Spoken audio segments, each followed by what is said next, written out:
ভিডিওটা অন করে নেন দাদা।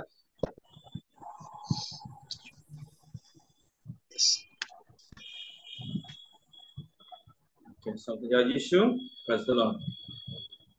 ঈশ্বরের ধন্যবাদ হোক যে আবার আমরা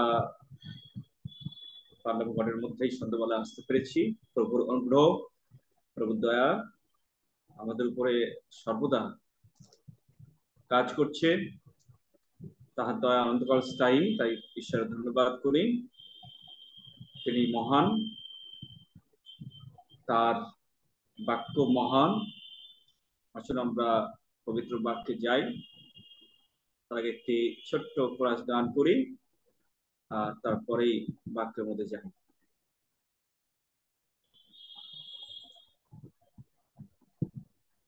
প্রশংসা করি, প্রশংসা করি, প্রশংসা করি যিশুকে, প্রশংসা করি, প্রশংসা করি, প্রশংসা করি যিশুকে। Hallelujah, hallelujah, hallelujah, hallelujah. প্রশংসা করি যিশুকে, প্রশংসা করি, প্রশংসা করি, প্রশংসা করি পিতাশ্বরকে, প্রশংসা করি, প্রশংসা করি, প্রশংসা করি পিতাকে। Hallelujah, hallelujah, hallelujah, hallelujah. প্রশংসা করি পিতাকে, প্রশংসা করি, প্রশংসা করি, প্রশংসা করি পবিত্র আত্মাকে, প্রশংসা করি, প্রশংসা করি, প্রশংসা করি আত্মাকে। Hallelujah, hallelujah, hallelujah, hallelujah. প্রশংসা করি আত্মাকে, প্রশংসা করি যিশুকে, প্রশংসা করি পিতাশ্বরকে। প্রার্থনা করি। ভালোবাসার ঈশ্বর, তুমি ভালোবাসা রূপে এই পৃথিবীর মাঝে তুমি নেমে এসেছো, তোমার প্রেমকে আমাদের জীবনে বিলিয়েছো, আর সেই জন্য নিজেকে সব কিছু উজাড় করে দিয়েছো ক্রুশের উপরে। আর তোমার এই দেহ রক্তের মধ্য দিয়ে আমরা পরিত্রাণ এবং উদ্ধার পেয়েছি, এবং আমাদেরকে পিতা ঈশ্বর তুমি যিশুর সঙ্গে উঠিয়ে এবং যিশুর সঙ্গে তোমার দক্ষিণে বসেছ, আর সেখানে বসেই আমরা তোমার বাক্য, তোমার প্রশংসা, গৌরব এবং তোমার আরাধনা করতেছ। তোমার পিতা, তোমায় ধন্যবাদ করি যে তুমি আমাদের পৃথক করেছো, আলাদা করেছো। এখন পবিত্র আত্মা দিয়ে তোমার সেই পবিত্র আত্মার দ্বারাই তোমার বাক্য তুমি বিভাজন করো, তোমার বাক্যের আলোয় আমাদের আলোকিত করো, তোমার বাক্যের আশীর্বাদকে গ্রহণ করতে শেখাও। আমাদের দেহ মন আত্মা প্রাণকে সমর্পণ করছি। পবিত্র আত্মা তুমি কর্তৃত্ব করো, তুমি তোমার আধিপত্য কর্তৃত্ব অধিকারের মধ্যে আমাদেরকে বহন করো। ধন্যবাদ আর প্রশংসা গৌরব দিয়ে প্রার্থনা যিশুর নামে চাই, আমেন। ঈশ্বর ধন্যবাদ হোক। আর আজকে আমি একটু যদিও অনেকবার আমরা হাফিজদার কাছে বা তার কাছে শুনেছি এবং রক্সিদার কাছেও শুনেছি, অনুগ্রহের কথা শুনেছি, অনুগ্রহের সুষমাচারের কথা শুনেছি। আজকে একটু আমরা অনুগ্রহের সুষমাচার সম্পর্কে একটু শুনবো। আর আমরা প্রথমেই রোমিও 10 অধ্যায় 13 থেকে 17 পদ পর্যন্ত ইসলাম একজনকে পড়ার জন্য আহ্বান জানাই। রোমিও তার 10 অধ্যায় 13 থেকে 17 পদ।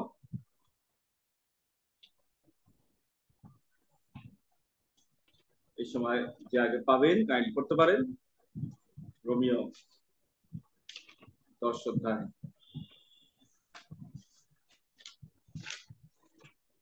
পাঠ করছি। 13 থেকে 17 পদ। রোমিও 10 অধ্যায় 13 থেকে 17। কারণ যে কেউ প্রভুর নামে ডাকে সে পরিত্রাণ পাইবে, তবে তাহারা যাহাতে বিশ্বাস করে নাই কেমন করিয়া তাহাকে ডাকিবে? আর যাহার কথা শুনে নাই কেমন করিয়া তাহাতে বিশ্বাস করিবে? আর প্রচারক না থাকিলে কেমন করিয়া শুনিবে? আর প্রেরিত না হইলে কেমন করিয়া প্রচার করিবে? যেমন লিখিত আছে, যাহারা মঙ্গলের সুসমাচার প্রচার করে তাহাদের চরণ কেমন শোভা পায়। আমেন। 17 পর্যন্ত। ও, কিন্তু সকলে সুসমাচারের আজ্ঞাবহ হয় নাই। কারণ যিশায় কহেন, হে প্রভু, আমরা যাহা শুনিয়াছি তাহা কে বিশ্বাস করিয়াছে? অতএব বিশ্বাস শ্রবণ হইতে, এবং শ্রবণ খ্রিস্টের বাক্য দ্বারা হয়। আমেন। প্রভু ধন্যবাদ। যারা মঙ্গলের সুসমাচার প্রচার করে তাদের চরণ কেমন শোভা পায়। আসলে অনুগ্রহের সুসমাচার এখন খুবই প্রয়োজন। কারণ অনুগ্রহটা কি? অনুগ্রহটা হচ্ছে যে আমরা যা পারিনি তা করে দেওয়া। আমাদের পক্ষে যেটা অসম্ভব ছিল সেটা সম্ভব হয়ে যাওয়া, আর সেই সম্ভব বা সেই করে দেওয়ার কাজ হচ্ছে ঈশ্বর করেছে। তাই তার অনুগ্রহ, যে অনুগ্রহের সুসমাচার, আর এটি অত্যন্ত গুরুত্বপূর্ণ। তাই বলছে যাহারা মঙ্গলের সুসমাচার প্রচার করে, 15 পদে তাই বলছে যে যারা মঙ্গলের সুসমাচার প্রচার করে তাহাদের চরণ কেমন শোভা পায়। সুসমাচার সবসময় হচ্ছে গুড নিউজ। আর এই গুড নিউজ ইংরেজিতে বলে যে গসপেল। এখন ইভাঞ্জেলিজম অ্যান্ড ইভাঞ্জেলিস্ট। ইভাঞ্জেলিস্ট হচ্ছে যিনি প্রচার করেন, আর ইভাঞ্জেলিজম হচ্ছে যেটা ইভাঞ্জেলিস্ট করে, যেটা সুসমাচার প্রচার করে। তো সুসমাচার সবসময় সুখবর। সুসমাচার কখনো ব্যাড নিউজ নয় বা কোনো স্যাড নিউজ নয়। সুখবর সবসময় সুখবর, সবসময় গুড নিউজ। যেখানে গুড নিউজ, সুখবর নেই, সেটা সুসমাচার নয়। যে কোনো কথাতে সুখবর নেই, সেই সুখবর না থাকার জন্য সেইটা সুসমাচার হয় না। সুসমাচার ইটসেলফই হচ্ছে সুখবর, সুসমাচার। সুতরাং এই গুড নিউজ আমরা যদি দেখতে পাই, বাইবেলে বিভিন্ন ভাবে গুড নিউজের কথা বলা হয়েছে। গসপেল গসপেল অফ গ্রেস, অনুগ্রহের সুসমাচার। এই অনুগ্রহের সুসমাচারটি আমরা দেখতে পাই যে বিশেষ করে রোমিও, তা আমি এখানে আমার আসবো, কিন্তু আমরা দেখতে পাই রোমিও তার 1 অধ্যায়, আমরা অনেকে এটা পড়েছি, বহুবার পড়েছি, আবার আমরা পড়ছি। 1 অধ্যায় 16-17 পদে, আমি সুসমাচার সম্বন্ধে লজ্জিত নই, কারণ ইহা প্রত্যেক বিশ্বাসীর পক্ষে পরিত্রাণার্থে ঈশ্বরের শক্তি, প্রথমত জিহুদের পক্ষে আর গ্রীকদের পক্ষে। কারণ ঈশ্বর এক ধার্মিকতা সুসমাচার প্রকাশিত হইয়াছে, তাহা বিশ্বাসমূলক ও বিশ্বাসজনক, যেমন লেখা আছে, কিন্তু ধার্মিক ব্যক্তি বিশ্বাস হেতু বাঁচিবে। তাহলে সুসমাচার সম্পর্কে সাধু পাউল বলছে আমি লজ্জিত নই। সুখবর দিতে, ভালো খবর দিতে, উত্তম খবর দিতে আমি লজ্জিত নই। এখন এই উত্তম খবর, এই সুখবর যখনই যখনই যায়, সুসমাচারের সঙ্গে যায় সবসময় খবর, আনন্দের খবর। সুসমাচারের সঙ্গে যায় সুস্থতা, সুসমাচারের সঙ্গে যায় শক্তি, সুসমাচারের সঙ্গে যায় সবসময়, সুসমাচারের সঙ্গে থাকবে সবসময় আহ আশীর্বাদ, অর্থাৎ সুখবর, সেটাই সুখবর যেটা আমাদের জীবনে আশীর্বাদ নিয়ে আসে। এখন আপনি যেমন, যদি কেউ অসুস্থ হয়, এই অসুস্থতা কি তার কাছে সুখবর? অভাব, এটা কি সুখবর? খারাপ রিপোর্ট, এটা কি সুখবর? না, এগুলো সুখবর নয়। এটা সুখবর নয়, এটা সুসমাচার নয়। সুসমাচার হচ্ছে সবসময় সুখবর, সুসমাচার, সঠিক খবর, আনন্দের খবর, উন্নতির খবর, বৃদ্ধির খবর, শান্তির খবর, আনন্দের খবর, এইগুলো হচ্ছে সুসমাচার। তো সে যে সুসমাচার সবসময় সুখবর বহন করে, তাই যেখানে সুখবর নেই সেখানে সুসমাচার নেই। সেই জন্য প্রভু যিশু নিজেই সুসমাচার, প্রভু যিশু নিজেই সুখবর, সেই অনুগ্রহের খবর, অর্থাৎ ঈশ্বর তার অনুগ্রহের খবর হচ্ছে প্রভু যীশু খ্রিস্ট। অনুগ্রহ এবং সুসমাচার এই দুটো একসঙ্গে যখন মিলাই, যে অনুগ্রহের সুসমাচার, অর্থাৎ আমাদের কাছে যখন অনুগ্রহের সুসমাচার আসছে তখন এটির সঙ্গে সবসময় শক্তি নিয়ে আসে। কারণ অনুগ্রহ হচ্ছে স্বয়ং যিশু, আর যিশু হলে সুখবর। যখন অনুগ্রহ যিশু, তখন অনুগ্রহ হচ্ছে সুখবর। তাই প্রভু যিশু যেখানে গেছেন, যেখানে গেছেন সেখানে হচ্ছে সুখবর নিয়ে গেছে, অনুগ্রহের সুসমাচার নিয়ে গেছে। আমরা একটু একটু করে দেখবো। আমরা যে দেখি যে সুখবর, হোয়াট ইজ গসপেল? গসপেল সবসময়, বললাম যে গসপেলের সঙ্গে সবসময় থাকবে পরাক্রম। এবং এখানে দেখতে পাই যে গসপেল হলো ঈশ্বরের জ্ঞান এবং পরাক্রম। রোমীয় 10 যেখানে আমরা পড়লাম, রোমীয় 10 যেখানে পড়লাম, সেখানে আমরা দেখতে পাই যে এই সুখবর, সুখবরের কথা বলা হয়েছে, যেখানে আমরা দেখতে পাই যে সুখবর যদি মানে 13 পদে আমরা প্রথমে পড়লাম, কারণ যে কেউ প্রভু নামে ডাকে সেই পরিত্রাণ পাবে, অর্থাৎ পরিত্রাণটা হচ্ছে আমাদের সুখবর। আর এই সুখবর কে নিয়ে যাবে? যদি প্রচার না করে কেউ, তাহলে কিভাবে সুখবরটা নিয়ে যাবে? তো আমাদের জীবনে সেজন্য প্রচারক দরকার, আর প্রচারও দরকার, প্রচারক দরকার এবং প্রচারক দরকার। আর এই প্রচারক যখন মঙ্গলের খবর, সুখবর নিয়ে যায়, সেটা হচ্ছে ইভাঞ্জেলিজম বা সুখবর। আর এটাই আমাদের জীবনে বড় দরকার। আমরা দেখতে পাই যে আহ সাধু পৌল বলছেন যে আমি যদি সুসমাচার প্রচার না করি তবে ধিক আমাকে। যেখানে আমরা প্রথম করিন্থীয় তার 9 অধ্যায় 16 থেকে 18 পর্যন্ত যদি আমরা পড়ি, প্রথম করিন্থীয় তার 9 অধ্যায় 16 থেকে 18 পদ, এখানে বলছে, কারণ আমি যদি সুসমাচার প্রচার করি তবে আমার শ্লাঘা করিবার কিছুই নাই, কেন অবশ্য বহনীয় ভার আমার উপরে অর্পিত, ধিক আমাকে যদি আমি সুসমাচার প্রচার না করি। বস্তুত আমি যদি স্বেচ্ছায় ইহা করি তবে আমার পুরস্কার আছে, কিন্তু যদি স্বেচ্ছা না করি তবে ধনাধ্যক্ষের কার্য আমার হস্তে সমর্পিত রইয়াছে। তবে আমার পুরস্কার কি? তাই এই যে সুসমাচার প্রচার করিতে করিতে আমি সেই সুসমাচারকে ব্যয় রহিত করি, যেন সুসমাচার সম্বন্ধে যে কর্তৃত্ব আমার আছে তাহা পূর্ণ ব্যবহার না করি। আমরা কিন্তু এখানটায় সাধু পৌল তিনি বললেন যে যদি আমি সুসমাচার প্রচার না করি তবে ধিক আমার, অর্থাৎ সুখবর, ভালো খবর যদি না আমি দিই তবে ধিক আমার। এখন সুখবর ঠিক একইভাবে সাধু পৌল বলছেন যে 23 পদে বলছে, আমি সকলই সুসমাচারের জন্য করি যেন তাহারই সহভাগী হই। সুসমাচারের জন্য করি যেন তাহারই সহভাগী হই। সুখবরের জন্য করি, ভালো খবরের জন্য করি, যেন আমার জীবনে সেই ভালো খবর সবসময় থাকে। তো এখন আমার কাছে যদি ভালো খবর না থাকে তাহলে আমি অন্যকে দেবো কি করে? ভালো খবর যখন আমার আছে তখন অন্যকে দিতে পারবো, যদি ভালো খবর না থাকে দিতে পারবো না। সেই জন্য সুখবরটা সবসময় আমাদের থাকা প্রয়োজন। আর সুখবরটা হচ্ছে কি? সুসমাচারটা কি? যিশু নিজেই, অনুগ্রহের সুসমাচার যিশু নিজেই। আর সেই সুখবর যেন আমাদের দেওয়া হয়েছে, তখন আমরা সেই সুখবরকে অন্যকে দিই।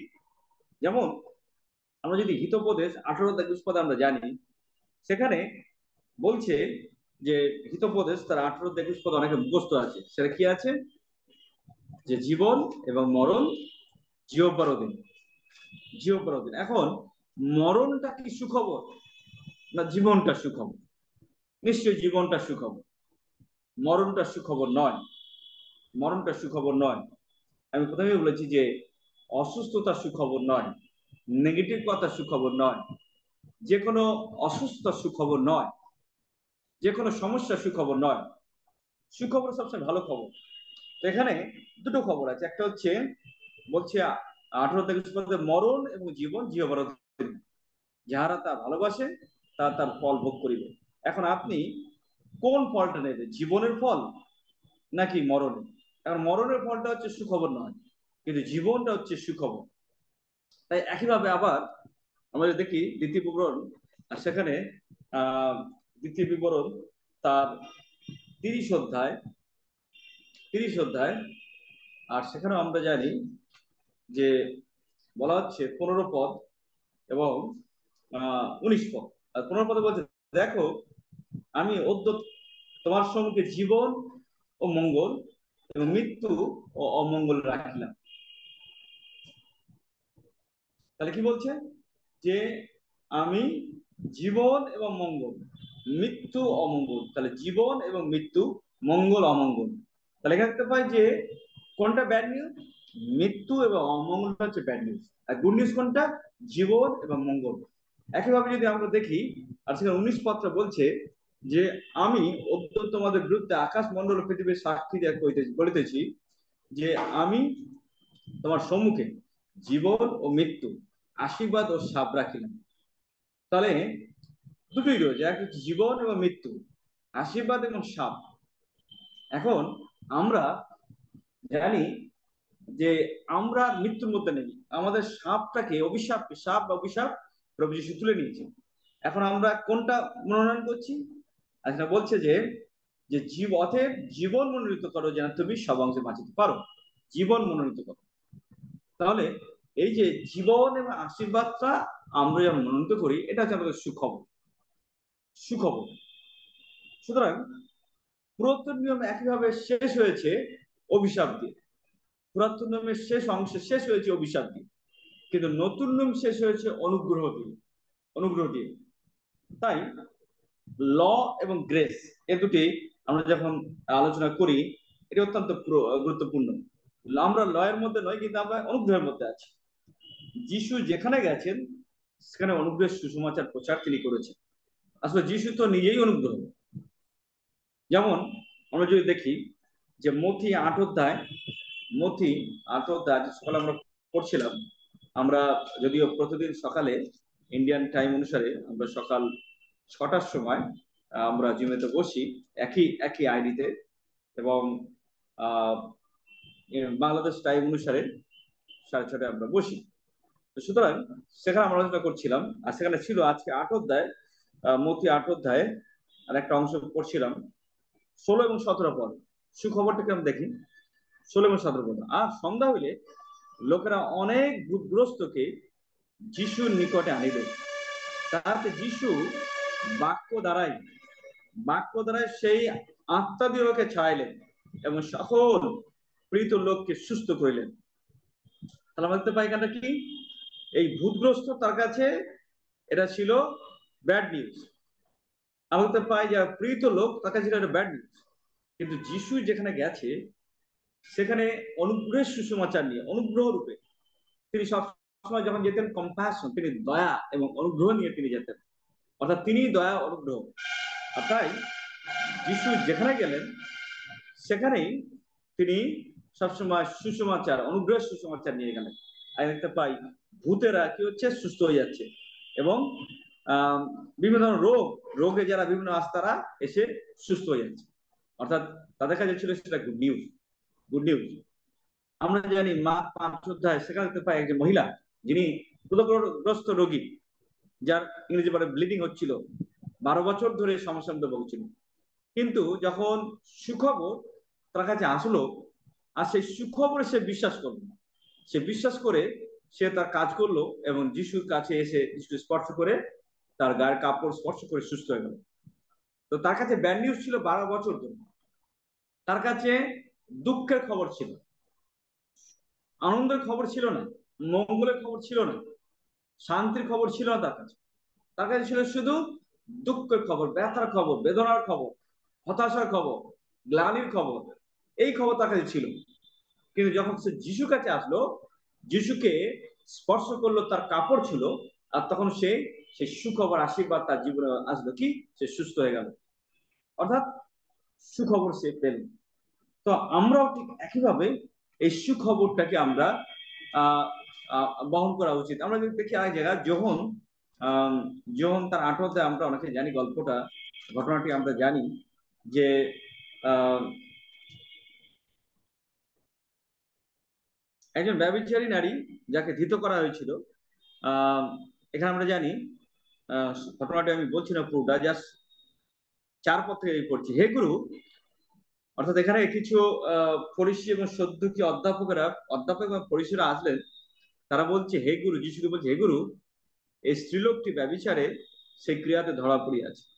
ব্যবস্থায় মসি এই প্রকার লোককে পাথর মারিবার আজ্ঞা আমাকে দিয়াছে, তবে আপনি কি বলেন? তাহারা তাহার পরীক্ষা ভাবে এই কথা কহিল, যেন তাহার নামে দোষারোপ করিবার সূত্র পাইতে পারে। কিন্তু যিশু হেঁট হইয়া অঙ্গুলি দ্বারা ভূমিতে লিখিতে লাগলেন। পরে তাহারা যখন পুনঃ পুনঃ তাহাকে জিজ্ঞাসা করিতে লাগলো, তিনি মাথা তুলিয়া তাহাদের কহিলেন, তোমাদের মধ্যে যে নিষ্পাপ, সে প্রথমে ইহাকে পাথর মারুক। পরে তিনি পুনর্বার হেঁট হইয়া অঙ্গুলি দিয়া ভূমিতে লিখিতে লাগলেন। তখন তারা ইহা শুনিয়া এবং আপন আপন সংবেদ দ্বারা দর্শিত হইয়া একে একে বাহিরে গেল। প্রাচীর লোক অবধি আরম্ভ করিয়া শেষ জন পর্যন্ত গেল। তাতে কেবল যিশু অবশিষ্ট থাকিলেন, আর সেই স্ত্রীলোকটিকে মধ্যস্থানে দাঁড়াইয়াছে, আর সেই স্ত্রীলোকটি মধ্যস্থানে দাঁড়াইয়া ছিল। তখন যিশু মাথা তুলিয়া সে স্ত্রীলোকটি ছাড়া আর কাউকে দেখিতে না পাইয়া তাহাকে কহিলেন, হে নারী, যারা তোমার নামে অভিযোগ করিয়াছিল, তারা কোথায়? কেউ কি তোমাকে দোষী করে নাই? সে কহিল, না প্রভু, না প্রভু, কেউ করে নাই। তখন যিশু তাহাকে বলিলেন, আমিও তোমাকে দোষী করি না, যাও, এখন অব্দি আর পাপ করিও না। তাহলে এখানে তো পাই যে এই মহিলার কাছে দুঃখের খবর বা তার যে ব্যাড নিউজ ছিল, কি যে সে ধরা পড়েছে এবং তার এখন ল অনুসারে তাকে পাথর মেরে মেরে ফেলা উচিত। অর্থাৎ সে বুঝতে পারছে যে সে পাপ করে ফেলেছে, এখন তার কোনো উপায় নাই, মৃত্যু ছাড়া কোনো উপায় নাই। আর এখানে ফরিসিরা এবং অধ্যাপকরা তারা এসে পরীক্ষা ভাবে যিশুকে এই সময় এই মহিলাকে ধরে নিয়েছে, তাকে ফাঁদে ফেলার জন্য, যিশুকে ফাঁদে ফেলা যায়, একদিন যিশুকে ফাঁদে ফেলা, আর সেই ফাঁদে ফেলার জন্য তারা আসলেন। যিশুর উভয় সংকট, যখন তারা প্রশ্ন করলেন যে স্ত্রীলোকটি আমাদের ল অনুসারে, মসির নিয়ম অনুসারে পাথর মেরে মেরে ফেলা উচিত, তা আপনি কি বলছেন? যিশুর সমস্যা দুদিকে, একদিকে যদি বলে হ্যাঁ পাথর মারো, তাহলে তিনি হচ্ছে উৎসাহিত করছেন পাথর মারতে, তাহলে তিনি মারান।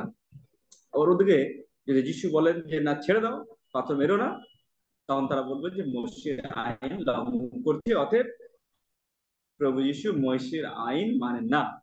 দুদিকে বিপদ। কিন্তু এখানে আমাকে দেখতে পাই যে যিশু তার যে উইজডম, তিনি যে নিজেই যে উইজডম, সেই উইজডম এখানে ব্যবহার করলেন। আমাদের জীবনে অনেক সময় বিভিন্ন সমস্যা আমরা পড়ি, আর সেই সময় যখন আমরা স্বীকার করি, যিশু তুমি আমার উইজডম, 1 Corinthians 1:30 অনুসারে, সেখানে আমরা পাই যে ঈশ্বর হইতে 1:30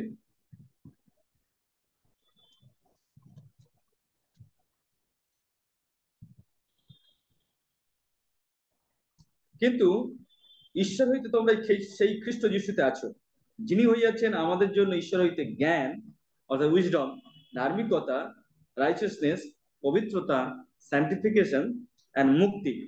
তাহলে আমরা তো পাই এর উইজডম, যিশু হচ্ছে উইজডম। এখন যিশু এখানে স্বয়ং উইজডম রূপে এখানে তার উইজডম তিনি ব্যবহার করলেন, আর ব্যবহার করে ফরিসি এবং অধ্যাপকদের নিরুত্তর করলেন। আর আমরা তো পাই এখানে কিভাবে অনুগ্রহটা নেমে আসলো। অনুগ্রহটা এখানে আমরা দেখতে পাই না, কথা লেখা নেই যে অনুগ্রহ, কিন্তু স্বয়ং এখানে যীশু খ্রিস্টই অনুগ্রহ, যিশুই অনুগ্রহ। তাই এই অনুগ্রহ ওই মেয়েটিকে, যে মহিলা যে ব্যভিচারে ধরা পড়েছে, তাকে বাঁচিয়ে দিল। তাহলে অনুগ্রহ সবসময় আমাদেরকে বাঁচায়, অনুগ্রহ কখনো মারে না। অনুগ্রহের সুসমাচার তার কাছে ছিল, আর সেই অনুগ্রহের সুসমাচার ওই মহিলাকে দেওয়া হলো। যখন তাকে জিজ্ঞেস করা হলো, যিশু সে লোকটিকে ছাড়া কাউকে দেখতে পারেন, কেউ কি তোমাকে দোষী করে নাই? সে বলল, না প্রভু, কেউ করে নাই। তখন যিশু তাকে বলিলেন, আমিও তোমাকে দোষী করি না, যাও এখন। যদিও ওই মহিলাটার কাছে ব্যাড নিউজ ছিল যে সে পাপী, কিন্তু এখানে অনুগ্রহ এখানে কি করলেন, তার উপরে নেমে আসলো। যেখানে যত বেশি পাপ, সে তত বেশি অনুগ্রহ। আমরা রোমিও যদি 5 অধ্যায় যাই, দেখতে পাই 5 অধ্যায়ের, আর এখানে 20 পদ, 21 পদ, ব্যবস্থা তৎপরে পার্শ্বে উপস্থিত হইল, যেন অপরাধের বাহুল্য হয়, কিন্তু যেখানে পাপের বাহুল্য হইল, অর্থাৎ অনেক পাপ যেখানে, সেখানে অনুগ্রহ আরো উপচিয়া পড়িল। যেন পাপ যেমন মৃত্যু রাজত্ব করিয়াছিল, তেমনি আবার অনুগ্রহ ধার্মিকতা দ্বারা অনন্ত জীবন নিমিত্ত আমাদের খ্রিস্ট দ্বারা রাজত্ব করে। তাহলে এই মহিলাটি অনেক বড় পাপ করেছে, সে অনেক বড় পাপ করেছে, সে অনেক অনুগ্রহ তার কাছে চলে এসেছে। সুতরাং সে পাপের মধ্যে ছিল, কিন্তু অনুগ্রহ তাকে বাঁচিয়ে দিল। অর্থাৎ এখানে প্রভু স্বয়ং অনুগ্রহ। তাই আমরা এখন অনুগ্রহের মধ্যে আছি। অনুগ্রহ যখন আছি, তখন আমাদের অবশ্যই সেই অনুগ্রহের নানা দিকটাকে আমাদের বুঝতে হবে। কিন্তু অনেক সময় আমরা, যখন আমরা পুলপিট ব্যবহার করি, অনেক সময় অনুগ্রহের সুসমাচার আমরা প্রচার করি না, আমরা বিটিং প্রচার করি, আমরা আহ আহ মৃত্যুর প্রচার করি, পাপের প্রচার করি বেশিরভাগ। আর এই মন্ডলী অনেক সময় বৃদ্ধি পায় না। কিন্তু যখন অনুগ্রহের প্রচার আমরা করি, অনুগ্রহ সবসময় আমাদের জীবনকে বৃদ্ধি দেয়। অনুগ্রহ আমাদের সবসময় উপর দিকে নিয়ে যায়। সাধু পৌল তাই তিনি বলছেন, যদি গালাতীয়তে আমরা যাই, গালাতীয় তার 1 অধ্যায়ে, যদি কেউ পেয়ে থাকেন তারা পড়বেন, 1 অধ্যায়ে 6 পদ থেকে পড়ি। গালাতীয় 1 অধ্যায় 6 পদ থেকে, 6 থেকে 9 পদ একজন পড়তে পারেন।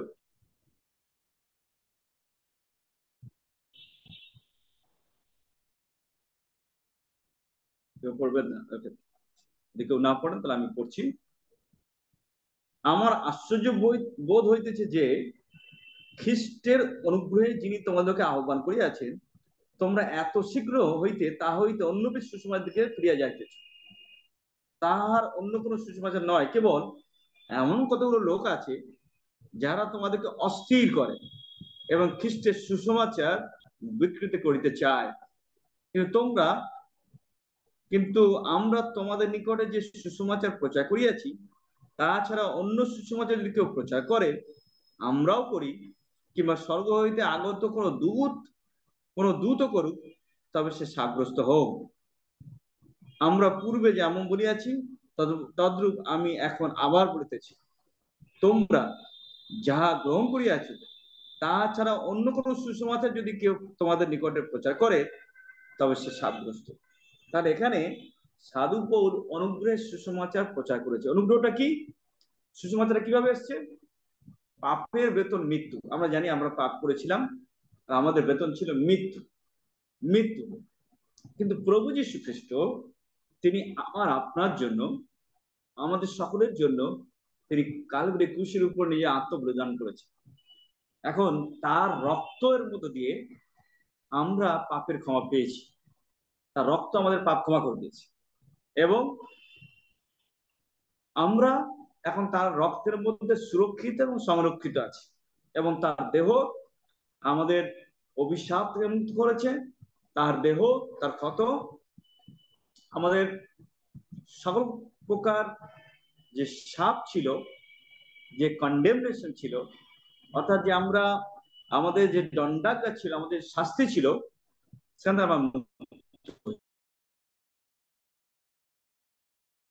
ক্ষত দ্বারা আমরা আমাদের জীবনে যত অ্যাংজাইটি, স্ট্রেস, টেনশন বা আমাদের জীবনে যত ধরনের ডিজিজ ছিল, অসুস্থতা, রোগ পীড়া, ব্যাধি ছিল, আমাদের জীবনে যে মৃত্যুর যে হুল বিভীষিকা ছিল, সেখানে প্রভু যীশু তার ক্ষত দ্বারা আমাদেরকে মুক্ত করে দিচ্ছে।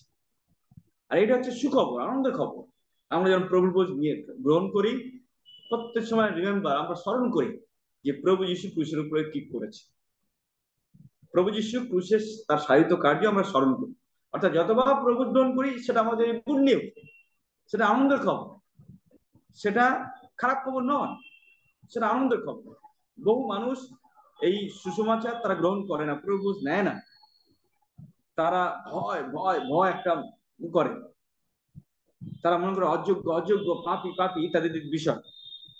কিন্তু এটা যে সুখবর, এটা যে আনন্দের খবর, এই যে সাধু পৌল বলছেন যে যে যে খ্রিস্টের যে অনুগ্রহ তোমাদেরকে আহ্বান করা আছে, যেন আর তোমরা কি করছো, শীঘ্রই সেই সুসমাচার ছেড়ে, যে সুসমাচার ছেড়ে কন্ডেমনেশন, সাপ, অভিশাপ, যে সুসমাচার নয়, যেটা সুসমাচার নয়, তার মধ্যে তোমরা চলে যাচ্ছ।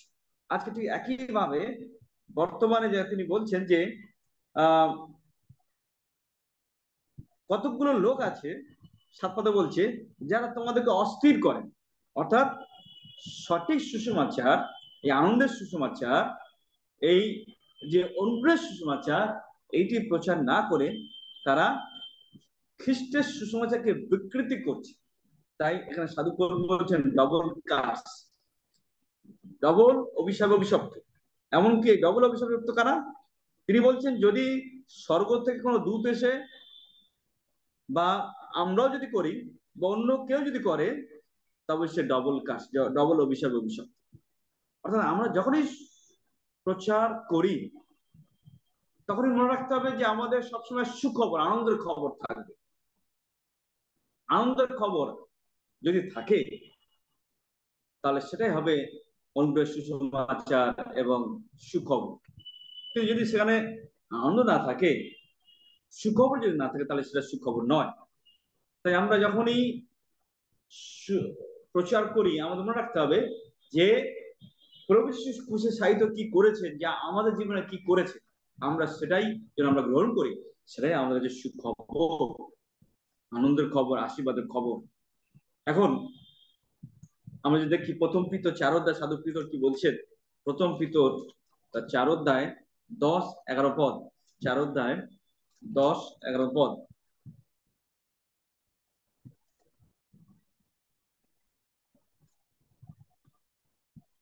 তোমরা যেমন অনুগ্রহ দান পাইয়াছ, তদনুসারে ঈশ্বরের বহুবিধ অনুগ্রহ ধনের উত্তম অধ্যক্ষের মতো পরস্পর পরিচর্যা করো। অর্থাৎ অনুগ্রহ, আমাদের অনুগ্রহ ধন আমাদের দেওয়া হয়েছে, অনুগ্রহ ধন আমরা পেয়েছি। তোমরা যে অনুগ্রহ দান পেয়েছি, আমরা জানি অনুগ্রহ দানের কথা, ঈশ্বরের বহুবিধ অনুগ্রহ ধনের উত্তম অধ্যক্ষের মতো পরস্পর পরিচর্যা। অনুগ্রহ আমরা পেয়েছি, অনুগ্রহের বরদান আমরা পেয়েছি, অনুগ্রহ দান আমরা পেয়েছি, সেই অনুগ্রহ দান কি হবে না, পরিচর্যা করতে হবে। যদি কেউ কথা বলে, সে এমন এমন বলুক যেন ঈশ্বরের বাণী বলিতেছে। যদি পরিচর্যা করে, তবে ঈশ্বর দত্ত শক্তি অনুসারে করুন, যেন সর্ববিষয় যীশু খ্রিস্টের দ্বারা ঈশ্বর গৌরবান্বিত হন, মহিমা এবং পরাক্রম যুগ পর্যন্ত যদি তাহারই, আমেন। তাহলে আমরা দেখতে পাই এখানে সুখবর যে অনুগ্রহ দান, যে পবিত্র আত্মার যে অনুগ্রহ দান আমাদের দেওয়া হয়েছে, সেই অনুগ্রহ দান সবসময় কি বলছে, যে বলছি তখন ঈশ্বরের বাণী বলতে, ঈশ্বরের বাণী আমাদের জন্য সবসময় সুখবর, আনন্দের খবর। কারণ আমাদের পিতা ঈশ্বর সবসময় তার সন্তানদের আনন্দের খবর দিয়ে থাকে, আমরা সেই আনন্দের খবরেই আমরা গ্রহণ করি, আমরা আনন্দের খবরই গ্রহণ করি। তাই এখানে সেই পরিচর্যা আমরা করছি, অনুগ্রহের পরিচর্যা। একইভাবে প্রথম করিন্থে যদি আমরা যাই 1 অধ্যায়, আর সেখানে 4 পত্রে যদি যাই, সেটা বলছে 1 Corinthians 1 অধ্যায় 4 পদ থেকে বলছে, ঈশ্বরের যে অনুগ্রহ খ্রিস্ট যিশুতে তোমাদেরকে দত্ত হইয়াছে। ঈশ্বরের যে অনুগ্রহ দত্ত হইয়াছে, তোমাদেরকে দত্ত হইয়াছে, তাহার জন্য আমি তোমাদের বিষয়ে নিহত ঈশ্বরের ধন্যবাদ করিতেছি। কেননা তাহাতেই তোমরা সর্ববিষয়, সর্ববিধ বাক্যে, সর্ববিধ জ্ঞানে ধনবান হইয়াছে। তাহলে আমরা কি পেয়েছি না, ঈশ্বরের যে অনুগ্রহ, সে অনুগ্রহ দান আমাদের দেওয়া হয়েছে। আর সেই অনুগ্রহ দান কি করছে? আমাদের ধনবান করছে সর্ববিধ বাক্যে এবং সর্ববিধ জ্ঞানে আমরা ধনবান। আর এই জন্য খ্রিস্টের স্বাগত আমাদের মধ্যে স্বীকৃত হইয়াছে। অর্থাৎ আমরা ধনবান, কারণ এই অনুগ্রহ আমাদের কাছে এসছে, অনুগ্রহের সুখবর আমাদের এসছে। তাই একইভাবে 2 Corinthians 8 অধ্যায় 9 পদে বলছে, তোমরা সে অনুগ্রহ জানো যে তিনি ধনবান হয়েও আমাদের জন্য দরিদ্র হলেন, আর আমরা তাকে পেয়ে আমরা ধনবান হব। তাহলে এই যে ধনবানের, অর্থাৎ ঈশ্বর চান যেন আমরা অনুগ্রহের যে ধন আমরা পেয়েছি, ধনবান হতো। আমরা সবচেয়ে ধনবান, আমরা কোনো কিছুতে আমাদের ঘাটতি নেই, আমরা সবসময় ধনবান। তাই সাধু পৌল যে প্রচার করেছেন, আর তিনি তাই বলছেন যে 1 Corinthians 15:10 অনুগ্রহের কথা বলতে গিয়ে তিনি বলছেন 15:10 আর তিনি বলছেন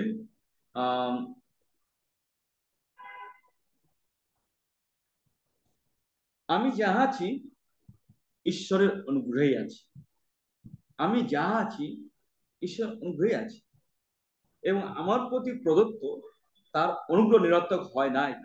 অর্থাৎ সাধু পৌল তিনি বলছেন যে অনুগ্রহ আমার কাছে এসছে, যে অনুগ্রহ এসছে আমার কাছে, সেই অনুগ্রহ নিরর্থক হয় নাই, বরং তাহাদের সকলের অপেক্ষা আমি অধিক পরিশ্রম করিয়াছি। আমি করেছি তা নয়, কিন্তু আমার সহবর্তী ঈশ্বর অনুগ্রহ করিয়াছে। তাহলে সাধু পৌল উপলব্ধি করছেন যে অনুগ্রহই পরিশ্রম করতে শেখাচ্ছে, অনুগ্রহই কাজ করতে শেখাচ্ছে। অনুগ্রহ আমাদের জীবনে, সাধু পৌল বলছে আমি যা আছি ঈশ্বর অনুগ্রহ আছে। অনুগ্রহ আমাদেরকে সবসময় বৃদ্ধি দেয়, বৃদ্ধি দেয়। তাই অনুগ্রহের সুষমাচার আমাদের যখন দেওয়া হয়েছে, সে অনুগ্রহের সুষমাচার নিয়ে আমরা এগিয়ে যাই। একইভাবে সাধু পৌল বলতে বলতে তিনি রোমীয় 3:24 যদি আমরা যাই, 3:24 আসলে বলছে যে উহারা বিনামূল্যে তাহারই অনুগ্রহে খ্রিস্ট যিশুতে প্রাপ্য মুক্তি দ্বারা ধার্মিক গণিত। তাহলে আমরা কিভাবে ধার্মিক হয়েছি? এই ধার্মিকতা এটাও অনুগ্রহ দান, ঈশ্বরের ফ্রি গিফট।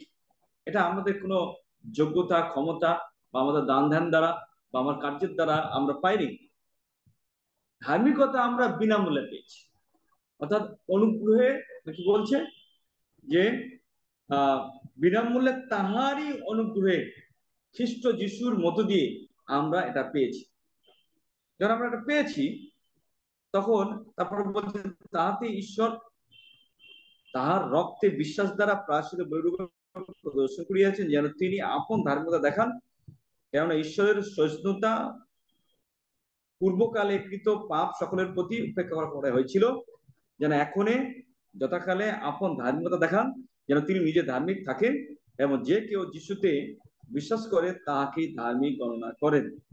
তাহলে আমরা দেখতে পাই ঈশ্বরের অনুগ্রহ আমাদেরকে ধার্মিক বানিয়েছে, আমাদের কোনো যোগ্যতা ক্ষমতা না।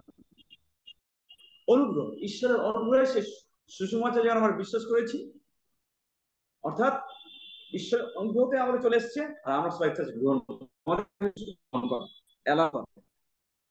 আর সেটা আমরা করেছি, আর সুতরাং আমরা ধার্মিক হয়েছি ঈশ্বরের অনুগ্রহ দ্বারা। এটা আমাদের কর্মের ফল নয়, আমাদের যোগ্যতার ফল নয়, এটা ঈশ্বরের অনুগ্রহ দান। 5 অধ্যায় 2 যদি আমরা যাই, সেখানেও বলছে যে 5 অধ্যায় 2 আর তাহারই দ্বারা আমরা বিশ্বাসে এই অনুগ্রহের মধ্যে প্রবেশ করি, লাভ করিয়াছি। তাহারই দ্বারা আমরা বিশ্বাসে এই অনুগ্রহের মধ্যে প্রবেশ লাভ করিয়াছি, যার মধ্যে দাঁড়িয়ে আছি এবং ঈশ্বরের প্রতাপের প্রত্যাশা লাভ করিতেছি। অনুগ্রহের মধ্যে প্রবেশ লাভ করেছি, তার কিসে? শুধু বিশ্বাস যে আমরা গ্রহণ করেছি, তখন আমরা এই অনুগ্রহের মধ্যে প্রবেশ করেছি। তো যখন অনুগ্রহের মধ্যে প্রবেশ করেছি, তখন 5 অধ্যায় 15 থেকে 17 পর্যন্ত আমরা পড়েছি, আমরা অনেকে জানি। আর এখানে বলছে, কিন্তু অপরাধ যেরূপ অনুগ্রহ দানটি সেরূপ নয়। কেন, সেই একের অপরাধে যখন অনেকে মরিল, তখন ঈশ্বরের অনুগ্রহ এবং আরেক ব্যক্তির যীশু খ্রিস্টের অনুগ্রহ হয়ে দত্তদান আমাদের প্রতি আরো আরো অধিক উপচিয়া পড়িল। তাহলে আমরা দেখতে পাই এখানে বলছে যে আহ একদিকে অপরাধ, আমরা জানি যে আদম হাওয়া পাপ করেছে। আদম হাওয়া পাপ করেছে, সেই জন্য সকলেই পাপ। তাহলে পাপী পৃথিবীতে মানুষ পাপী, সে যে কোনো ধর্মের মানুষ সকলেই পাপী। এখন পাপী মানুষ আদম হাওয়ার পাপের কারণে সকলেই পাপী। পাপী মানুষ যতই ভালো কাজ করুক, পাপী মানুষ যতই দান ধ্যান করুক, কিন্তু সে পাপী। তাহলে আজকে পৃথিবীতে আমাদের ভারতবর্ষে বহু মানুষ আছে, বহু সমাজ ব্যবস্থা, বহু আহ সেবামূলক ব্যবস্থা আছে, সেবামূলক প্রতিষ্ঠান আছে, মানুষ আছে, তারা অনেক সেবা কাজ করছে। যতই তারা সেবা করুক, কিন্তু তারা পাপী, কারণ আদম হওয়ার পাপ সকলের মধ্যে রয়ে গেছে। তাই পাপ, আদম হওয়ার পাপের কারণে সকলে পাবে। কিন্তু অন্যদিকে আবার অনুগ্রহ, ঈশ্বর অনুগ্রহ আমাদের উপর নেমে এসছে। তাই সেই যিশু হচ্ছে সে অনুগ্রহ। তাহলে আদম হওয়ার কারণে সকলে পাপী, কিন্তু প্রভু যিশুর অনুগ্রহ, প্রভু যিশু নিজে অনুগ্রহ এসে আমাদের কি করলে, আমরা ধার্মিক বানিয়ে দিলেন। আমরা এখন যীশু খ্রিস্টতে ঈশ্বরের উদ্দেশ্যে ধার্মিক। তাই সতের কথা বলছে কেমন, কারণ সেই একের অপরাধে যখন সেই একের দ্বারা মৃত্যুরাজিত করিল, আবার সেই আর এক ব্যক্তির দ্বারা, যীশু খ্রিস্টের দ্বারা যারা অনুগ্রহের এবং ধার্মিকতার উপচয় পায়, তারা কত অধিক নিশ্চয় জীবন রাজিত করিবে। তাহলে দেখতে পাই যে অনুগ্রহ আমাদের উপচিয়া পড়িল এবং ধার্মিকতা উপচিয়া পড়িল। এটা হচ্ছে অনুগ্রহ দান, এটা আমাদের কর্মের ফল নয়, সম্পূর্ণভাবে অনুগ্রহ দান। তাই আমরা এখন কোথায় আছি? আমরা এখন আর ওই পাপের মধ্যে নই, বা পাপের ব্যবস্থা দেওয়া হয়েছে। কেননা পাপ 6 অধ্যায় তার 14 বলছে, কেননা পাপ তোমাদের উপরে কর্তৃত্ব করিবে না, কারণ তোমরা ব্যবস্থার অধীনে নয়, কিন্তু অনুগ্রহের অধীনে রয়েছে। তা আমরা কোথায় রয়েছি? অনুগ্রহের অধীনে। আমরা ব্যবস্থার অধীনে নই, অনুগ্রহের অধীনে রয়েছি। তাই আমরা সকলেই জানি, কেন পাপের, কিন্তু ঈশ্বরের অনুগ্রহ দান অর্থাৎ যিশু, আমাদের প্রভু খ্রিস্ট যিশুতে অনন্ত জীবন। তাহলে অনন্ত জীবনটাও ফ্রি গিফট, অনুগ্রহ দান। এটা আমাদের কর্মের ফল না। অনন্ত জীবন আমরা আমরা যোগ্যতা ক্ষমতা পেতে পারি না, এটা হচ্ছে ঈশ্বর অনুগ্রহ দান। তাহলে অনুগ্রহ দান গুলো, পরিত্রাণ হচ্ছে অনুগ্রহ দান, পরিত্রাণ, ধার্মিকতা বা অনন্ত জীবন, বাক্য, যিশু নিজে, এগুলো সবই ফ্রি গিফট। পবিত্র আত্মা, ঈশ্বরের অনুগ্রহ দান আমাদের দেওয়া হয়েছে। তাই আমরা অনুগ্রহের মধ্যেই আছি। ইফিসীয় 2 অধ্যায় 8-9 পদ আমরা সকলে জানি যে বিশ্বাস দ্বারা ঈশ্বর অনুগ্রহে আমরা পরিত্রাণ পেয়েছি। তা আমাদের কর্মের ফল নয়, মানুষ কর্মের ফল নয়, তারই দান। একইভাবে তীতের পত্র যায়, তীত 3 অধ্যায়, আর সেখানে 6 এবং 4 এবং 5 পদ আমরা যাই। তীত 3 অধ্যায়, আর সেখানে বলছে 4 পদ থেকে পড়ছে, কিন্তু যখন আমাদের ত্রাণকর্তা ঈশ্বরের মধুর স্বভাব এবং মানব জাতির প্রতি প্রেম প্রকাশিত হইল, তখন তিনি আমাদের কৃতকার্য বা কৃত ধর্মকর্ম হেতু নয়, অর্থাৎ আমাদের কার্য নয়, যখন আমাদের ত্রাণকর্তা ঈশ্বরের মধুর স্বভাব এবং মানব জাতির প্রতি প্রেম প্রকাশিত হয়েছে, অর্থাৎ এটা অনুগ্রহ দিয়ে এসছে, তখন কি হচ্ছে, তখন আমাদের কিছু কিছু করার নেই, কিন্তু আপনার ঈশ্বর তার নিজের দয়া, তার ফেভার, তার অনুগ্রহ, সে অনুগ্রহ বা দয়া অনুসারে পুণ্যজন্ম স্নান ও পবিত্র আত্মার নূতনীকরণ দ্বারা আমাদেরকে পরিত্রাণ করিল। দেখুন এখানটাও আমরা দেখতে পাই যে সে অনুগ্রহ দান এসছে আমাদের কাছে, আমাদের যোগ্যতা ক্ষমতা নয়, কিন্তু ঈশ্বরের অনুগ্রহ দান, অর্থাৎ তার দয়া অনুসারে পবিত্র আত্মার নূতনীকরণ দ্বারা আমাদের দেওয়া হয়েছে। সেই আত্মা তিনি আমাদের ত্রাণ প্রতি শিক্ষিতের দ্বারা আমাদের উপরে প্রচুর উপর ঢালিয়া দিলেন, যেন তাহারই অনুগ্রহে ধার্মিক গণিত হইয়া অনন্ত জীবনে প্রত্যানুসারে দায়াধিকারী হই। তাহলে আমরা তো এখানেও সে অনুগ্রহ আমাদের কাছে নেমে এসেছে, অনুগ্রহ দেওয়া হয়েছে। তাই আমরা এখন সে অনুগ্রহ দ্বারাই ধার্মিক হয়েছি। সে অনুগ্রহ আমাদের উপর প্রচুর উপরে কাজ করছে। আমরা তো পাই একইভাবে যে আহ রোমিও তার 11 অধ্যায় 5-6 পদ, রোমিও তার 11 অধ্যায় 5-6 পদ আমরা দেখি। রোমিও 11 অধ্যায় 5-6 পদ। তদ্রূপ এই বর্তমান কালে অনুগ্রহ নির্বাচন অনুসারে অবশিষ্ট এক অংশ রইয়াছে। তা যখন অনুগ্রহে হইয়া থাকে তখন আর কার্য হেতু নয়, আর কার্য হেতু হয় নাই, নতুবা অনুগ্রহ আর অনুগ্রহী রইল না। অর্থাৎ আমাদের কার্য হেতু নয়, কিন্তু অনুগ্রহ, পরিত্রাণটাও আমাদের অনুগ্রহ পেয়েছি, অনুগ্রহতে পেয়েছি। কেন সেই অনুগ্রহতে পেয়েছি। একইভাবে 29 পদে 29-এ ভার্সে বলে, কেন ঈশ্বরের অনুগ্রহ দান সকল ও তাহার আহ্বান অনুশোচনা রহিত। অর্থাৎ ঈশ্বর আমাদেরকে যদি পরিত্রাণ দেন, যারা আমাদের পরিত্রাণ দিয়েছেন, তখন আমরা বিশ্বাসে গ্রহণ করেছি পরিত্রাণটা, বা আমরা অনন্ত জীবনটা গ্রহণ করেছি, বা যিশুকে আমরা গ্রহণ করেছি বিশ্বাসে। যখন আমরা বিশ্বাসে গ্রহণ করেছি, তখন আমরা পরিত্রাণ পেয়েছি। তাই যখন পরিত্রাণ যখন পেয়েছি, এখন ধরুন আমি পরিত্রাণ পেয়েছি, সাপোজ নয়, আমি পরিত্রাণ পেয়েছি। এখন আপনি কোনো একটা ভুল করেছেন, যদি ভুল করে ফেলেছেন, কোনো একটা ভুল করে ফেলেছেন, তাহলে কি আপনার পরিত্রাণ কি ঈশ্বর কি আবার নিয়ে নেবেন? ঈশ্বর কি আপনার পাপের কারণে কোনো ভুল করে ফেলেছেন, তাহলে কি আপনার যে পরিত্রাণ আপনি পেয়েছেন, সেই পরিত্রাণটা কি ঈশ্বর আবার ফিরিয়ে নেবেন? পরিত্রাণটা আপনি কোনো কাজের দ্বারা পাননি, আপনি পেয়েছেন কোনো কাজের দ্বারা, দান দিয়ে, ধ্যান দিয়ে, বা অনেক প্রার্থনা করে, অনেক ফাস্টিং করে, অনেক কিছু করে আপনি কি পরিত্রাণ পেয়েছেন? না। তবে বলে ইফিসীয় আমরা পড়লাম 2 অধ্যায় 8 পদে, এটা ঈশ্বরের অনুগ্রহ দান, মানুষের কার্যের ফল নয়। তাহলে পরিত্রাণটা আমাদের অনুগ্রহ দান। আমরা ভুল করে ফেললেও কিন্তু তার পরিত্রাণ ঈশ্বর ফিরিয়ে নেবেন।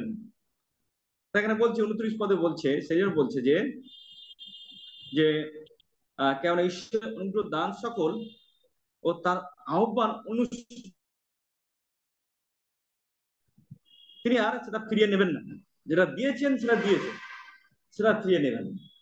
অনন্ত জীবন একইভাবে যারা বিশ্বাস গ্রহণ করেছি, অনন্ত জীবন ঈশ্বর দিয়েছেন আমাদেরকে, তখন অনন্ত জীবন আবার চলে, আমি যদি ভুলও করে ফেলি, সে অনন্ত জীবন আর চলে যাবে। কারণ আমি অনন্ত জীবন আমার যোগ্যতা আমি পাই। অনন্ত জীবন বা পরিত্রাণ বা উদ্ধার বা দায়াধিকার বা পবিত্রতা কে আমি কোনো যোগ্যতা কর্মের ফলে পাইনি, এটা ঈশ্বর ফ্রি গিফট হিসাবে আমাকে দিয়েছে।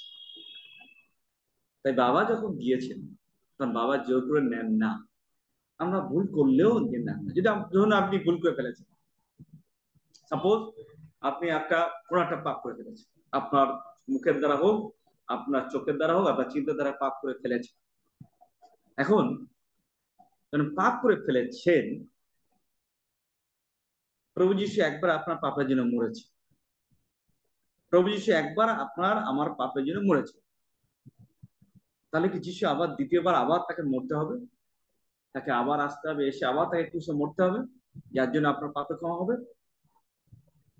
না, তিনি আসবেন না। তিনি আমার জন্য আর মরবেন না। তিনি আসবেন, অবশ্যই আসবেন, তার দ্বিতীয় আগমন হবে আমাকে নিয়ে যেতে, কিন্তু তিনি আর মরবেন না আমাদের জন্য। একবারই মরেছেন অনন্তকালের জন্য। এই বিয়েতে আমরা পাই 9 অধ্যায় আমরা পাই, তিনি একবার অনন্তকালের জন্য মরেছেন, দ্বিতীয়বার তিনি আর মরবেন না। অতএব যখন তিনি মরবেন না, তখন আমাদের যে পরিত্রাণ দিয়েছে সেটা ফিরিয়ে নেবেন না। যে অনুগ্রহের মধ্যে দিয়ে ফ্রি গিফট হিসেবে আমাদের দেওয়া হয়েছে, আমরা গ্রহণ করেছি, সেটা আর ফিরিয়ে নেবেন না। আপনি সত্যিকারে যদি গ্রহণ করে থাকেন, বিশ্বাসে যিশুর নামে যিশুকে যদি সত্যিকারে গ্রহণ করে থাকেন, তাহলে কখনো ঈশ্বর আপনাকে ফিরিয়ে নেবেন না, তার পরিত্রাণকে তিনি ফিরিয়ে নেবেন না। তাই ফ্রি গিফট আমাদের দিয়ে দেওয়া হয়েছে, আর আমরা সেটা পেয়েছি। তাই প্রিয়তমেরা,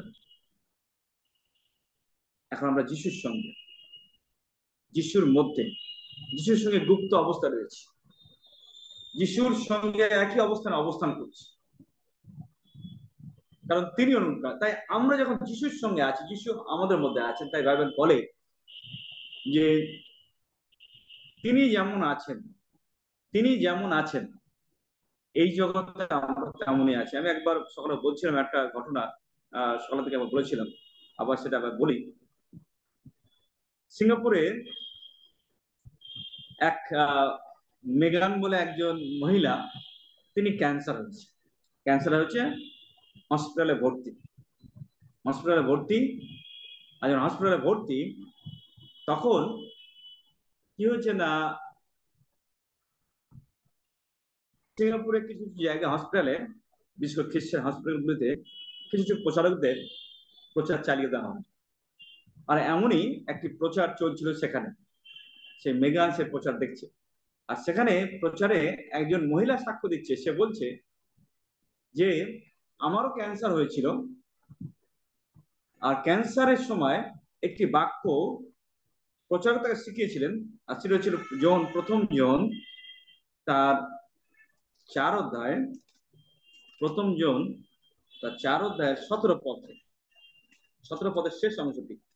আর সেখানে বলছে যে কেননা তিনি যেমন আছেন, কেননা যিশু যেমন আছেন, আমরাও এই জগতে তেমনই আছি। তাহলে যিশু তুমি কেমন আছো? তুমি পিতার দক্ষিণে বসে কেমন আছো? তুমি যেমন আছো। তাহলে যিশু তুমি কেমন আছো? তোমার তো ক্যান্সার নাই, তোমার তো রোগ পীড়া ব্যাধি নাই, তোমার তো সুগার নাই। তাহলে তুমি যেমন আছো, কেন তিনি যেমন আছেন, আমরা এই জগতে তেমনই আছি। তো সে মহিলাটি সাক্ষ্য দিচ্ছেন, এই কথাটি বলতে বলতে বলতে বলতে সে ক্যান্সারে ছেড়ে গেল, তার ক্যান্সার সুস্থ হয়ে গেল।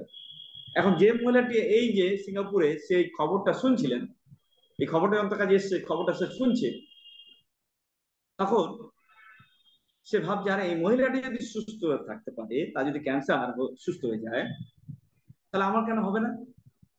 এখন ডাক্তার বলেছে তোমার ক্যান্সার হয়েছে, তোমার অপারেশন করতে হবে, বাইপাস সার্জারি করতে হবে। তো সুতরাং সেটি করার জন্য প্রস্তুতি হচ্ছে। ধরুন আজকেই তার বিকালে সেখানে তার ক্যান্সারের অপারেশন। এখন এই মহিলাটি, ওই যে মহিলার সাক্ষ্য শুনে সেও ওই কথাই বলতে শুরু করলো যে যিশু তুমি যেমন আছো, আমিও এই জগতে তেমনই আছি। যিশু তুমি কেমন আছো? তুমি তো, তোমার রোগ নাই, তোমার তো ক্যান্সার নাই, তাহলে তুমি যেমন আছো পিতার দক্ষিণে, আমি তোমার সঙ্গে এই জগতে তেমনই আছি। এই কথা সেও বলতে শুরু করলো, মনে মনে সে বলতে শুরু করলো, বলতে শুরু করলো, বলতে শুরু করলো।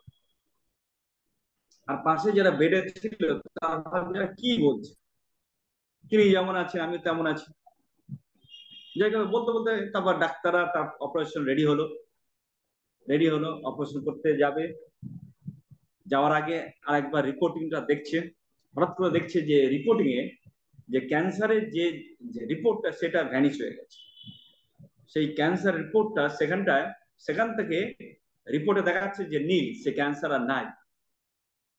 তখন তারা আবার দ্বিতীয়বার সেটা, ডাক্তার আবার দ্বিতীয়বার ভালো করে দেখছে, ভালো করে দেখছে, যে পরীক্ষা করে দেখছে নাই। তখন তারা আবার কি করে সম্ভব? যাই হোক, একজন ডাক্তার এসে সুখবর দিলেন সেই মহিলাকে, মহিলাকে বলছে যে আপনার কাছে একটা সুখবর আছে। সোন বলছে আমি জানি কি সুখবর, বলুন কি সুখবর। বলছে আপনার অপারেশন প্রয়োজন নাই। কেন? বাইপাস বায়োগ্রাফ যে রিপোর্ট, সেই রিপোর্টে বলছে যে তোমার ক্যান্সার, বায়োপসিতে বলছে, বায়োপসি রিপোর্টে বলছে ক্যান্সার নেই। তখন সেই মহিলাটি সেখানে বসে সে দুহাত তুলে thank you Jesus, thank you Jesus, thank you Jesus. তাহলে আজকেও একইভাবে আমি আপনি একজন সুখবর, যখন আমরা বিশ্বাস করি যিশু আমার মধ্যে, কলোসিয়া 1:27 খ্রিস্ট যিশু আমার মধ্যবর্তী, আমার গৌরবের আশা। খ্রিস্ট যিশু আমার মধ্যবর্তী। যখন আমি কোথাও যাই, আমি কোনো চার্চে যাই, কোনো বাড়িতে ভিজিটিং করতে যাই, তখন আমি নিজের সুখবর, কারণ যিশু আমার মধ্যে, যিশু তিনি নিজের সুখবর, সেই অনুগ্রহ খবর যখন তিনি আমার মধ্যে, আমি যাচ্ছি, তখন আমি সুখবর নিয়ে যাচ্ছি। ধরুন কি অসুস্থ হয়ে রয়েছে, এখন আমি সেখানে গিয়ে যখন প্রার্থনা করছি, তখন সে আনন্দের খবর তার কাছে গেল, সে সুস্থ হয়ে গেল। এটা আমাদের হওয়া দরকার, কারণ আমরা নিজেরাই, যিশু আমাদের সুখবর আমার মধ্যে, অনুগ্রহের সুখবর আমার মধ্যে আছে, এটা আমাদের হওয়া দরকার। অনেক সময় আমিও পারি না, কিন্তু আজকে আমাদের উপলব্ধি করতে হবে কেন পারবো না, কারণ যিশু যখন আমরা সজ্ঞান যে যিশু আমার মধ্যে, আমার সম্পূর্ণ আমার মধ্যে, তখন এই সুখবর অবশ্যই আমাদের থাকা প্রয়োজন, সেই সুখবর আমাদের নিয়ে যাওয়া প্রয়োজন। তাই প্রথমেরা আসুন, আজকে মনে রাখবেন, আপনি যেখানেই, আমরা যেখানেই যাচ্ছি, যখন যিশুর নামে বলছি, যিশুর নামে কোনো প্রার্থনা করছি, তখন যিশুকে রিপ্রেজেন্ট করছি। পবিত্র আত্মা সেখানে উপস্থিত, পবিত্র আত্মা পরিচালিত হয়ে যখন যিশুর নামে আমরা কিছু বলছি, তখন স্বয়ং যিশু সেখানে উপস্থিত, অনুগ্রহ সেখানে উপস্থিত। অর্থাৎ যিশুর নাম বলছে, যিশু অ্যাক্টিভ হয়ে তিনি কাজ করছেন। সুতরাং আমাদের প্রত্যেকটি যখন আমরা যাচ্ছি, এভাবে যদি সমাপন করে যাই, তখন অবশ্যই অন্য মানুষের কাছে সুখবর হিসেবে আমি যাব, আমাদের যাওয়া উচিত। প্রত্যেকটি সময় আমরা সেই সুখবরে পরিপূর্ণ যখন হচ্ছি, সে রক্তের সুখবর, তার ক্ষতের সুখবর আমার মধ্যে যখন আমরা প্রভু গ্রহণ করছি, সেই সুখবর আমার মধ্যে, আমি যখন গ্রহণ করছি, সেটা আমার মধ্যে সুখবর এসে যাচ্ছে। আর সেই সুখবরটা আমরা নিয়ে জেনে যাচ্ছি, আমি সুখবর হিসেবে যাচ্ছি, আনন্দ খবর, অর্থাৎ অনুগ্রহের সুসমাচার হিসেবে যাচ্ছি। আমি এবার যাই, যখনই যাচ্ছি, তখনই তখনই আশীর্বাদ হচ্ছে। তাই আসুন, আমরা যখন প্রভুর ভোজ একটু পরে গ্রহণ করতে যাচ্ছি, সেই ভোজ আমরা যদি দেখি যে প্রথম করিন্থীয় তার 10 অধ্যায়ের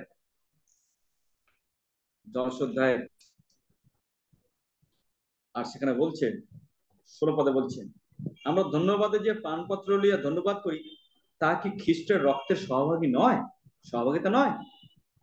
আমরা যে রুটি ভাঙি, তা কি খ্রিস্টের শরীরের সহভাগিতা নয়? কারণ অনেকে যে আমরা এক রুটি, এক শরীর, কারণ আমরা সকলেই সেই এক রুটির অংশী, এক রুটির অংশী।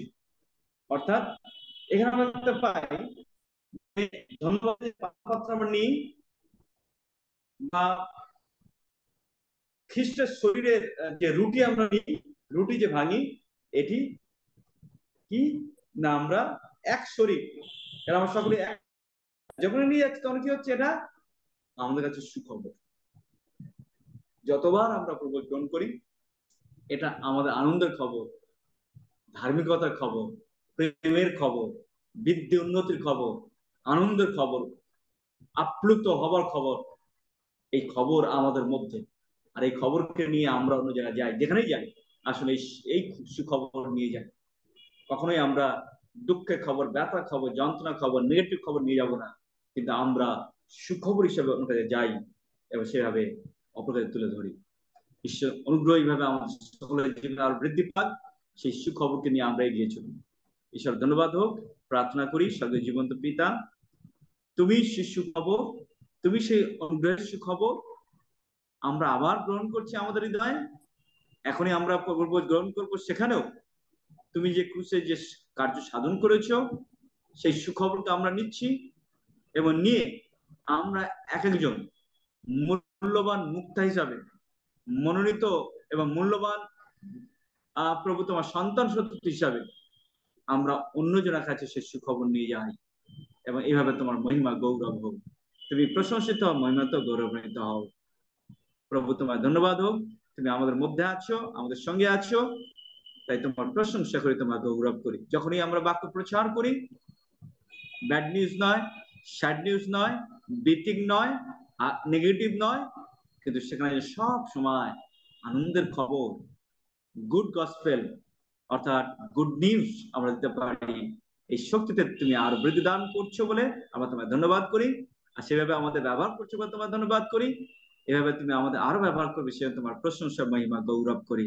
কারণ ধন্যবাদের সঙ্গে এই প্রার্থনা প্রভু যিশুর নামে চাই। Amen, amen. ধন্য যিশু। রক্সিদান। ধন্য যিশু। হালেলুয়া। প্রভুর গৌরব করি।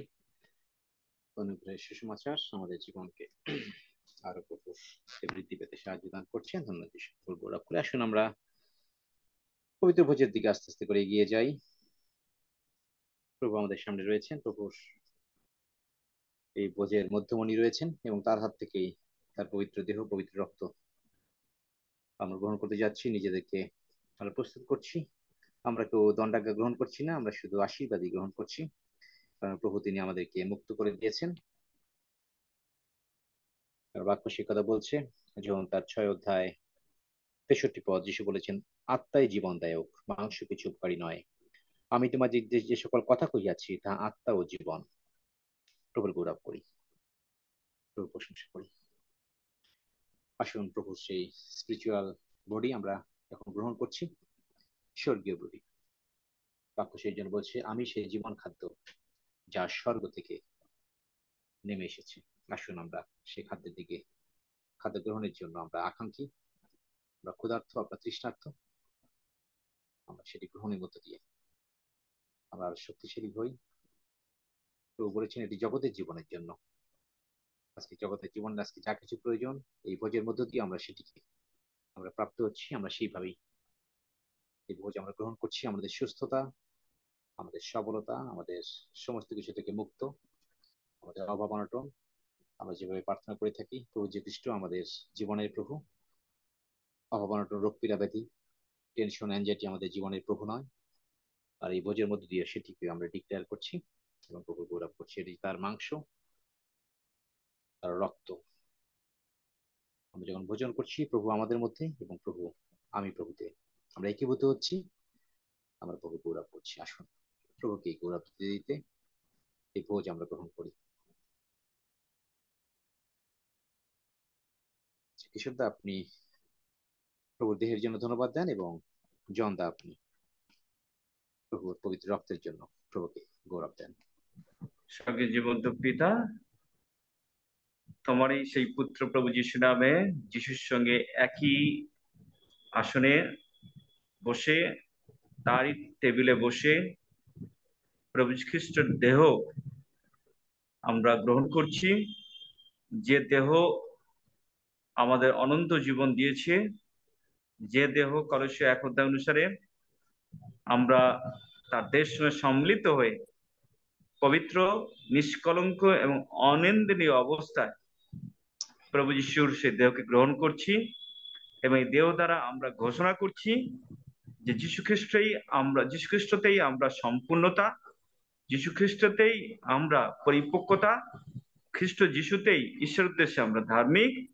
এবং এই দেহ দ্বারা আমরা ঘোষণা করছি যে আমরা আমাদের সকল প্রকার অ্যাংজাইটি, টেনশন, স্ট্রেস, সকল প্রকার অভিশাপ থেকে আমরা মুক্ত, সকল প্রকার কন্ডেমশন থেকে আমরা মুক্ত, সকল প্রকার মৃত্যুর বিভীষিকা থেকে আমরা মুক্ত এবং স্বাধীন।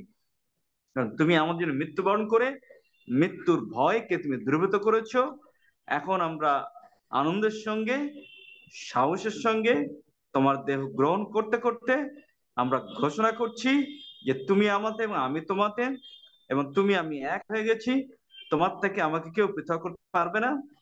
তাই আমি আর তুমি তোমার সে আনন্দের খবর নিতে নিতে, সুখবর নিতে নিতে, প্রভু আমাদের জীবনের উপরে সর্বদা নিতে নিতে আমরা এগিয়ে চলেছি। যে আত্মা যিশুকে উঠিয়েছেন সেই একই আত্মা আমাদের অন্তরে বাস করছে। তাই যে আত্মা যিশুকে উঠিয়েছেন সেই একই আত্মা আমাদের মত্ত দেহকেও প্রভু উত্থিত করে তুলেছে। আর সেই জন্য পিতা তোমায় ধন্যবাদ করি। আমরা তোমার দেহকে গ্রহণ করতে করতে ঘোষণা করছি এবং তোমার সেই ক্রুশের সাধিত কার্যকে আমরা স্বীকার করে এবং তার দিকে তাকিয়ে আমরা ঘোষণা করছি এবং ধন্যবাদ দিতে দিতে আমরা ঘোষণা করছি যে আমরা সম্পূর্ণভাবে যিশুর শান্তি, যিশুর আনন্দ, যিশুর প্রেম আমাদের মধ্যে কর্তৃত্ব করছে। আর আমরা সেই আনন্দ, সুখবর নিতে নিতে তোমার দেহকে গ্রহণ করছি। তোমায় ধন্যবাদ করি, প্রশংসা করি, মহিমা গৌরব দেই প্রার্থনা প্রভু যিশুর নামে চাই। আমেন। আমেন। ধন্য আমেন। যিশু, হালেলুয়া। আমরা ধন্য একসঙ্গে যিশু, বলি, ধন্য যিশু, হালেলুয়া। হালেলুয়া। ধন্য ধন্য যিশু, যিশু, হালেলুয়া। ধন্য যিশু, amen. Praise the Lord. Hallelujah. একসঙ্গে আসুন আমরা গ্রহণ করি।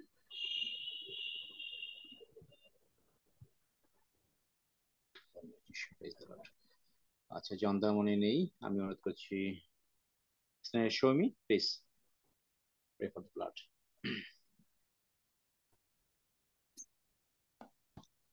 Hallelujah.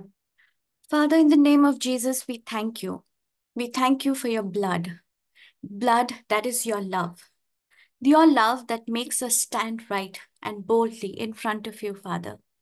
The blood of the world gives us life that is temporary. Your blood gave us eternal life, life in abundance. We thank you. We thank you for the love that your blood has given us. Your blood has given us strength, spiritual, physical, so that we can stand straight, unshakable, undeniable to the kingdom of heaven. We thank you, Father, for your blood that gives us every nourishment that we need every single moment of the day. Your blood has tied us together to you. You are the true vine, and we are your branches. And we are tied together through your flesh and blood, and no axe of the world can ever chop us down. Because our Father, you are constantly pruning us to be fruitful 100 times. And we give you glory, honor, and praise. We thank you for being our path. We thank you for being our truth. And we thank you for giving us every spiritual, financial, physical blessing and prosperity through this flesh and blood. We give you glory, honor, and praise. In Jesus' mighty name we pray. Amen. Amen। আসুন আমরা পবিত্র রক্ত গ্রহণ করি, একসঙ্গে গ্রহণ করি। ধন্য যিশু, হালেলুয়া। ধন্য যিশু, হালেলুয়া। ধন্য যিশু, হালেলুয়া। আসুন গ্রহণ করি।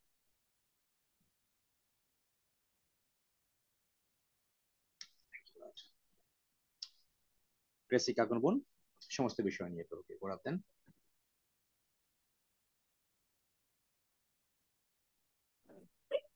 প্রার্থনা করি। প্রভু যিশু, এই সময় আমরা সকলে তোমার চরণ প্রান্তে উপস্থিত হয়েছি। সমস্ত বিষয়ের জন্য আমরা তোমাকে ধন্যবাদ দিই, গৌরব করি, প্রশংসা করি, কারণ একমাত্র ধন্যবাদ, প্রশংসা পাবার অধিকারী তুমি।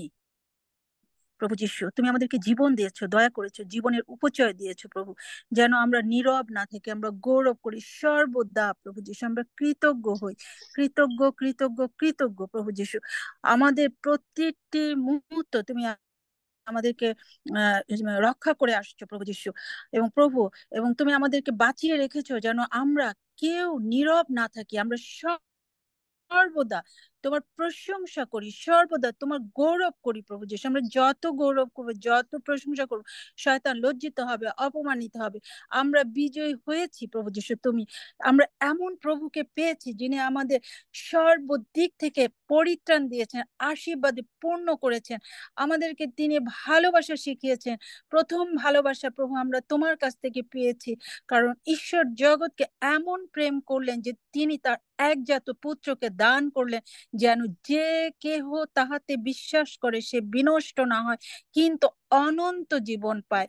প্রভু, এই বিশ্বাসের মধ্য দিয়ে তুমি আমাদেরকে অনন্ত জীবনের অধিকারী করেছো, কারণ বিশ্বাস তুমি নিজেই। আর প্রভু, তোমার বিশ্বাস থেকে আমরা বিশ্বাসে বিজয়ী হচ্ছি। সমস্ত বিষয়ের জন্য তোমার ধন্যবাদ দেই। এই পার্লামেন্ট অফ গডের ভাই বোনরা আমরা প্রত্যেকে একত্রিত হয়েছি, তোমার গৌরব করি, তোমার প্রশংসা করি প্রভু। সর্বদা, সর্ব অবস্থায়, সর্বস্থানে প্রভু আমরা তোমার প্রশংসা করি। এই প্রার্থনা আমরা যিশু নামে চাই। আমেন। আমেন। ধন্যবাদ যিশু। আসুন আমরা 121 গীত পাঠ করি।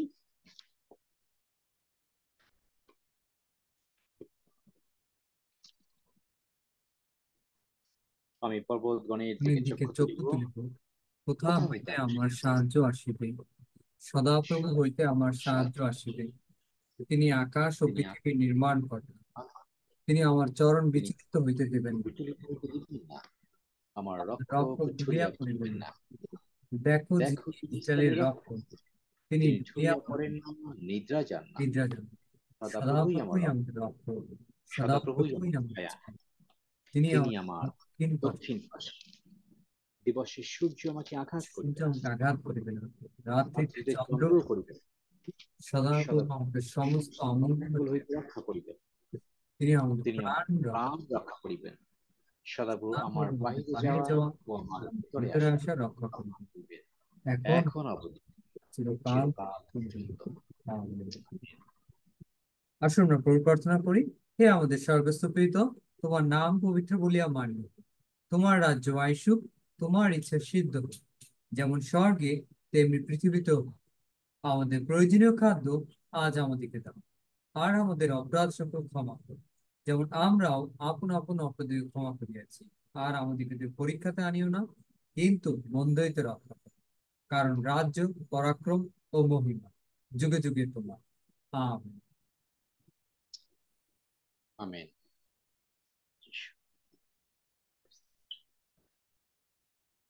তারা কোনো বিষয়